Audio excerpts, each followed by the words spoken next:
Assalamualaikum warahmatullahi wabarakatuh dan salam sejahtera. Hai anak-anak, jumpa kembali dengan Bu Hesti. Kali ini kita masih di tema 3, subtema 1 dengan muatan pelajaran PKN. Kita bicara apa kali ini? Ya, kita akan bicara tentang musyawarah untuk mufakat. Wah, anak-anak pasti baru dengar ini kata musyawarah untuk mufakat. Apa itu ya? Makanya jangan kemana-mana, ikuti terus video Bu Hesti. Tujuannya apa kita belajar tentang musyawarah? Ya, mari kita lihat apa tujuan pembelajaran kita. Bu Hesti berharap setelah mendengarkan video ini dan belajar bersama anak-anak dapat memahami makna musyawarah. Arti musyawarah anak-anak akan tahu. Yang kedua, anak-anak bisa menjelaskan tujuannya musyawarah. Jadi untuk apa kita musyawarah ya? Yang ketiga, anak-anak dapat menjelaskan cara bermusyawarah yang baik. Yang keempat, anak-anak memahami perilaku musyawarah sebagai pengamalan sila Pancasila. Yang kelima, anak-anak dapat melakukan musyawarah. Di mana Bu caranya melakukannya? Nanti di rumah akan ada tugas dari Bu Hesti. Oke ya, jadi ikuti terus video Bu Hesti sampai selesai. Nah, anak-anak mari kita lihat gambar ini. Pasti kalian pernah melihat gambar ini, ya. Di bahasa kita sudah mempelajari bagaimana bahan dasar benda yang terbuat dari kayu.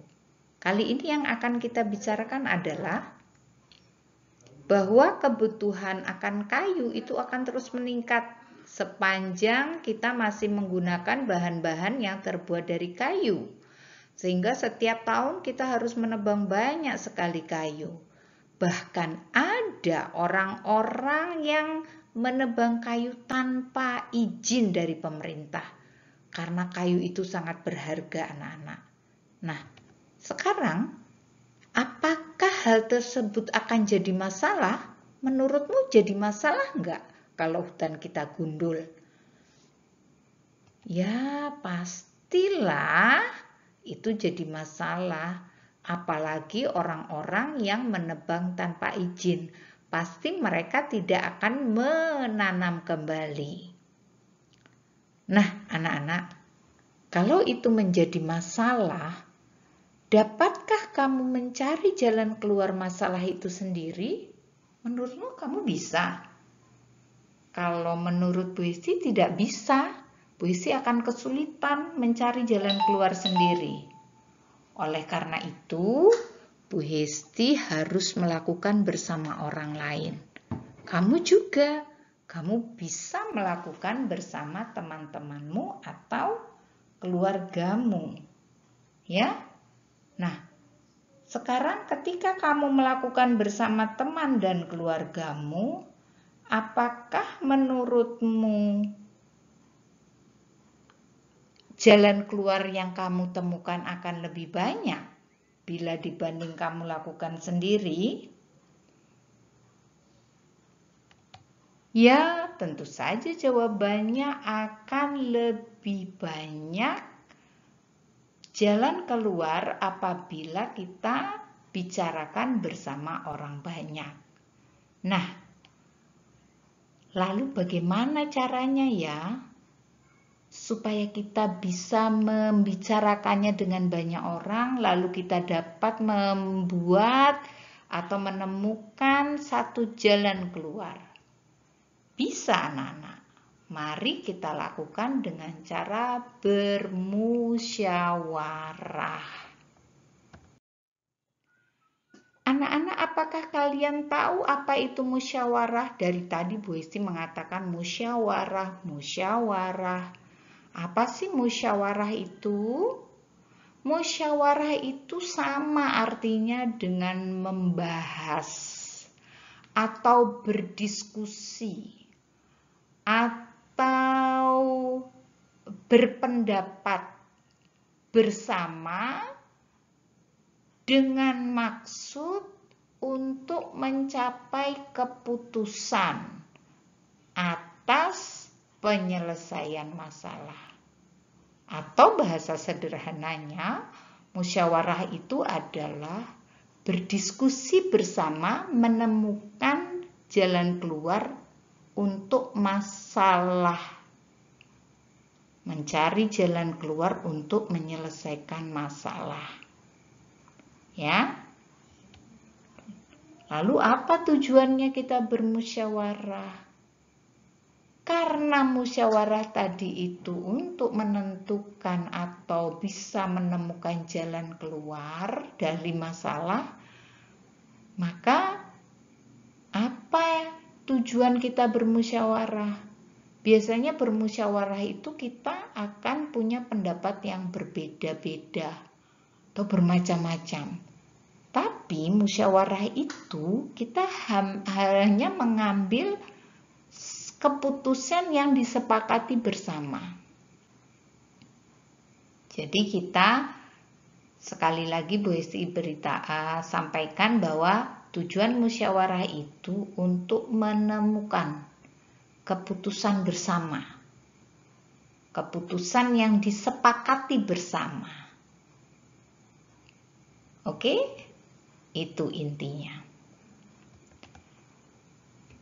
Keputusan bersama itu sama artinya dengan kesepakatan. Sama artinya dengan mufakat. Misalnya, Bu Hesti mengajak anak-anak bermusyawarah untuk memutuskan hadiah apa yang akan kita berikan kepada salah satu teman kita yang berulang tahun misalnya. Pasti anak-anak punya pendapat yang berbeda-beda tentang hadiah yang akan kita berikan kepada teman. Ada yang mengatakan mungkin boneka, sepatu, bola, dan lain sebagainya. Karena bermacam-macam, pastilah kita bingung. Oleh karena itu, mari kita bicarakan bersama, buat satu keputusan yang disepakati oleh bersama.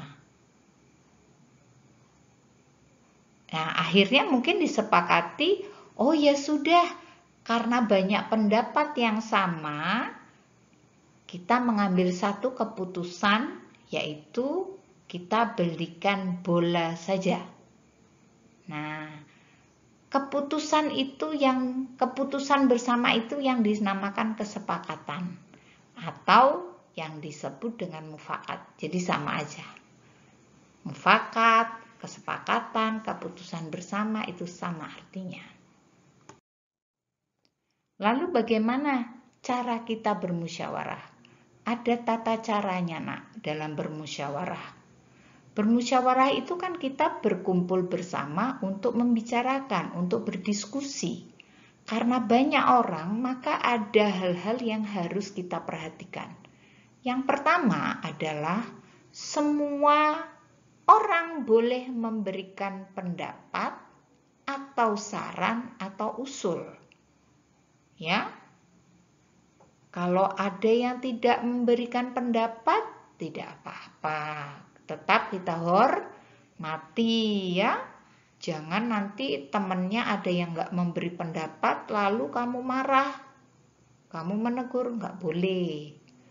Karena setiap orang punya pendapat sendiri-sendiri. Mungkin saja pendapatnya sama dengan teman yang lain ya. Nah, yang kedua ya, ketika ada orang lain yang sedang memberikan pendapat, tidak boleh disela. Misalnya begini, ketika ada teman yang sedang memberi pendapat, kamu juga memiliki pendapat yang mungkin menurutmu lebih baik dari temanmu. Lalu kamu berusaha menyela, oh saya punya pendapat begini. Nah, tidak boleh. Tunggu sampai temannya selesai bicara. Ya, itu yang disebut tidak menyela. Berikutnya adalah bergiliran dalam menyatakan pendapat. Itu tadi, tidak menyela, harus menunggu gilirannya dalam menyatakan pendapat. Yang berikutnya, tidak boleh memaksakan kehendakmu atau pendapatmu. Misalnya ada temanmu yang berbeda pendapat, lalu kamu marah, enggak boleh begitu, harus sama dengan pendapatku. Nah, itu namanya memaksakan, tidak boleh, ya. Dengarkan saja dulu pendapat setiap orang. Berikutnya, kita harus saling menghargai antar pendapat. Maksudnya, kalau kamu berbeda dengan temanmu, hargai temanmu. Karena temanmu juga harus menghargai pendapatmu. Nanti biasanya di dalam musyawarah itu ada pemimpin musyawarahnya. Nanti pemimpinnya yang akan mengatur. Yang akan mengatur bagaimana semuanya bisa berpendapat dan mencari keputusan yang tepat. Dan yang paling penting, gunakan kalimat yang baik bila kamu tidak setuju dengan pendapat orang lain. Ya, katakan saja, maaf, saya tidak setuju. Ya. Berikutnya, anak-anak harus lapang dada atau mau menerima bila pendapat kita tidak diterima oleh orang lain atau tidak dipakai pendapat kita, enggak apa-apa. Ya, mungkin saja memang pendapat kita belum tepat untuk menyelesaikan masalah itu. Kapan sibuk kita bermusyawarah? Memangnya masalah apa sih yang harus kita selesaikan sampai kita harus bermusyawarah?